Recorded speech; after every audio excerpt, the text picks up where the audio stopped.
ইয়াতে আমাক সাংগঠনিক দিশত আমাক ষড়যন্ত্ৰ কৰিছে।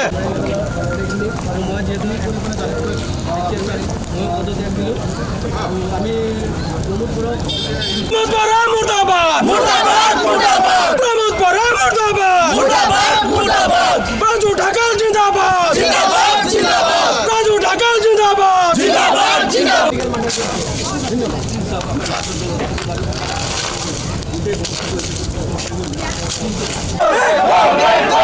यूपीपीएल हाय हाय यूपीपीएल हाय हाय यूपीपीएल हाय हाय प्रमोद बरा गो बैक प्रमोद बरा को मिलान में मदद मुर्दाबाद मुर्दाबाद यूपीपीएल मुर्दाबाद मुर्दाबाद मुर्दाबाद राजू ढाकल जिंदाबाद जिंदाबाद जिंदाबाद राजू ढाकल जिंदाबाद जिंदाबाद जिंदाबाद यूपीपीएल हटाओ यूपीपीएल हटाओ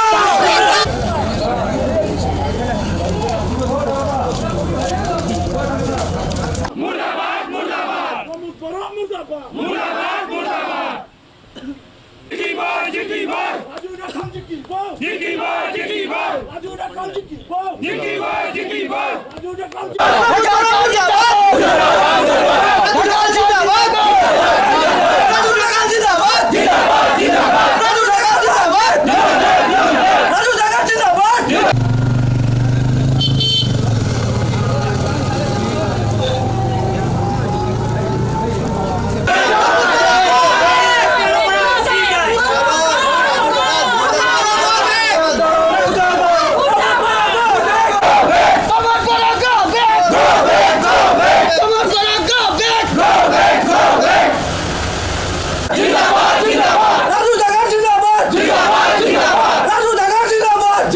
এইটো আমি সঁচাকৈ আমি গোটেই আমাৰ ৰাজু ঢাকাৰ লগত যিমান সক্ৰিয় কৰ্মী আমি ইউপিপিএল হৈ কিনে কাম কৰিছিলোঁ তেওঁলোকে আমাক এনেকৈ ইউটিলাইজ কৰিছে।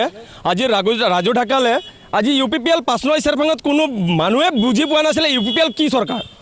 আজি 5টা বছৰত আমি দেখিবলৈ পাৰিছোঁ যে 5টা বছৰত ইয়াতে কোনোদিনে আমাৰ প্ৰমোদ বড়ো যিজন চিফ বিটিআৰৰ চিফ তেওঁ আজিলৈকে ইয়াতে কোনোদিনে এখোজ নিদিলে। আজি ইউপিপিএল চৰকাৰৰ যিটো আমাৰ OSD অফিচাৰ আছিলে বৰ্তমান তেওঁ OSD অফিচাৰ আছিলে তেওঁক ইয়াতে প্ৰাৰ্থিত্ব দিম বুলি তাক ইয়াতে তেওঁক মানে আমাৰ কেণ্ডিডেট হিচাপত তেওঁক ইয়াতে পঠালে এটা টিকেটৰ প্ৰলোভন দি কিনে যে তুমি ইউপিপিএলৰ কাৰণে 5 নং চেৰফাঙত কাম কৰা তোমাক মই টিকেট দিম। যোৱা লাষ্ট মহিনাত আমাৰ যিটো আমাৰ কলাগুৰু বিষ্ণুৰাভাৰ কলেজত যেতিয়া আহিছিলে প্ৰমোদ বড়ো ছাৰে OSD ছাৰক এনেকৈ এটা মানে মন্তব্য দিছিলে মানে সেই মন্তব্যত আমি বহুত খুচ। তেওঁ কৈছিলে যে চইচ ইজ ইয়ৰ MLA খেলিবা নে MCLA খেলিবা তোমাৰ কাৰণে টিকেট ফিক্স আছে এইখিনি কথা কৈছিলে তেওঁৱে। আজিৰ ডেটত তেওঁ ৰামকৰণক দিয়া কাৰণটো কি তেওঁ আজি মই এইখিনি কৈ দিব বিচাৰোঁ হাগ্ৰামাক BTCত হাগ্ৰামাক আৰু প্ৰমোদ বড়োক তেওঁ এটা হাল বনাই লৈছে। ইয়াতে কোনো ধৰণৰ BTCৰ ৰাজত্ব চলা নাই ইয়াতে বিজেপিৰ ৰাজত্ব চলি আছে আৰু ইয়াতে সেই নাঙলৰ মুঠিটো আৰু সেই ট্ৰেক্টৰৰ ষ্টাৰিংটো ধৰিছে একমাত্ৰ ড্ৰাইভাৰ হ'ল আৰু একমাত্ৰ হালোৱা হ'ল তাতে হেমন্ত বিশ্ব শৰ্মা আৰু ইয়াতে দুটা হলৰ যিটো আপোনাৰ বলদ বুলি ক'ব লাগিব সেইটো বলদ হ'ল এটা বলদ হ'ল আপোনাৰ হাগ্ৰামা মহিলাৰী আৰু এটা বলদ হ'ল প্ৰমোদ বড়ো। এই দুটা প্ৰমোদ বড়োক আৰু হাগ্ৰামা মহিলাৰীক এই খেতি যিটো BTCৰ খেতিত তেওঁলোকক হাল বাই আছে আৰু তেওঁ ওপৰত বহি কিনে তাৰ নাঙলৰ মুঠি ট্ৰেক্টৰৰ ষ্টাৰিংটো ধৰি আছে বুজি পাইছে। ৰামকৰণে কিয় পাইছে আজি তেওঁৰ আপোনালোকে কিছুমান আপোনালোকে দেখা পাব তথ্য তেওঁ আজিও বিজেপিৰ হৈ কিনে কাম কৰি আছে। যোৱা 4টা মাহত তেওঁ যেতিয়া ইউপিপিএল জইন কৰে তেতিয়া কোনো ধৰণে মানি ল'ব পৰা নাছিলে যে মই ইউপিপিএল দল জইন কৰিছোঁ মোৰ লগত ষড়যন্ত্ৰ কৰিছে বুলি কৈছে তেওঁ।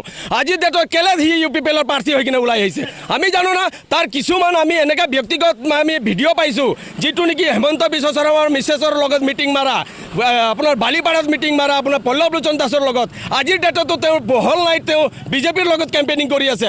লাষ্ট নাইটত আপুনি যোৱা 31 তাৰিখ নে 30 তাৰিখত তেওঁ হেমন্তৰ লগত বহি কিনে আহিছে।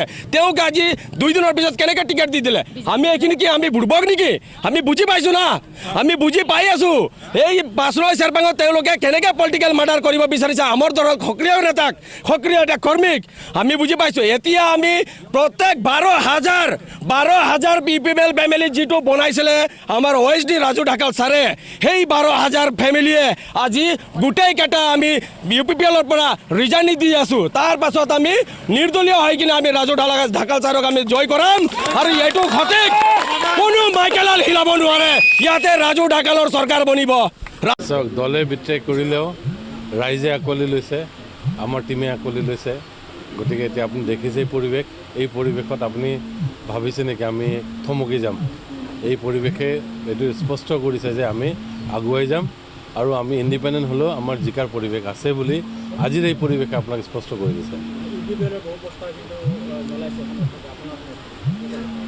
চাওক, এতিয়া সমৰ্থকখিনি ইম'চনেল হৈ আছে। দলীয় টিকেট পাব বুলি যোৱাকালিলৈকে কনফাৰ্মেশ্যন আছিলে আমাৰ তাত। তো আজি যদি ছাডেনলি বেলেগৰ নাম ওলায় মানুহখিনি অলপ ইম'চনেল হ'বই। কিন্তু আমাৰ এতিয়া যি হ'ল পাষ্টক চাই পেলাইতো নহ'ব। এতিয়া আমি ফিউচাৰ প্লেন কৰি আছোঁ, আমি কি কৰিম। কালি আমি নমিনেশ্যন দিব যাম আৰু তাৰপিছত ষ্টেপ বাই ষ্টেপ আমাৰ প্লেনিংখিনি কৰা হৈছে। আমাৰ গোটেই টিম আজি আহিছে, আমাৰ কোৰ কমিটি এতিয়া বনোৱা হৈছে, আমাৰ গোটেই প্লেনখিনি বনোৱা হৈছে। গতিকে এতিয়া খালি আগবাঢ়ি যাব লাগে। পিছফালে আগতে UPPL কি হ'ল, UPPL কেনেকৈ কি হ'ল, এইবিলাক ভাবি পেলাই এতিয়া সময় নষ্ট কৰি লাভ নাই। কিয়নো দিন বহুত কম, 22 তাৰিখে ইলেকশ্যন।